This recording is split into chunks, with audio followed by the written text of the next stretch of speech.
नमस्कार विद्यार्थी मित्रांनो, आज आपण मराठी पत्रलेखन पाहणार आहोत। तर प्रश्न पहा, शालेय सहलीला जाण्यासाठी बाबांची परवानगी मागणारे पत्र लिहा। तर मराठीमध्ये पत्र कसं लिहायचं ते पहा। दिनांक 4 ऑक्टोबर 2021। तर आता 2025 हा वर्ष चालू आहे। तर त्या सालातली तुम्ही डेट टाका, तुमच्या पेपरचा जी डेट असेल ते तुम्ही टाकू शकता। तीर्थरूप बाबांना, मराठीमध्ये आपल्यापेक्षा मोठी जी व्यक्ती असती, वडीलधारी असतात, त्यांना तीर्थरूप लिहितात, म्हणून इथे तीर्थरूप बाबांना शी सा न विवी म्हणजे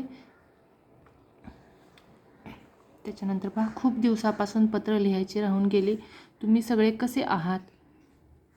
मी मावशीकडे छान रुळलो आहे, अभ्यासही उत्तम सुरू आहे, तुमची सतत आठवण येते। या महिन्यात आमची शालेय सहल रायगड जिल्ह्यातील अलिबाग येथे जाणार आहे। आपली परवानगी असेल तर माझी या सहलीला जाण्याची इच्छा आहे।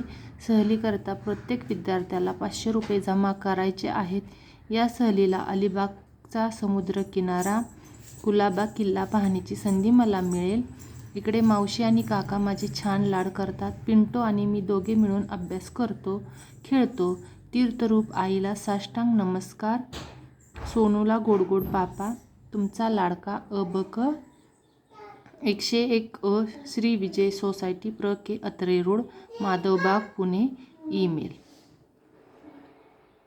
जर तुम्हाला माझा व्हिडिओ आवडला तर प्लीज माझ्या चॅनलला सबस्क्राईब करा, लाईक करा आणि जास्तीत जास्त शेअर करा। धन्यवाद।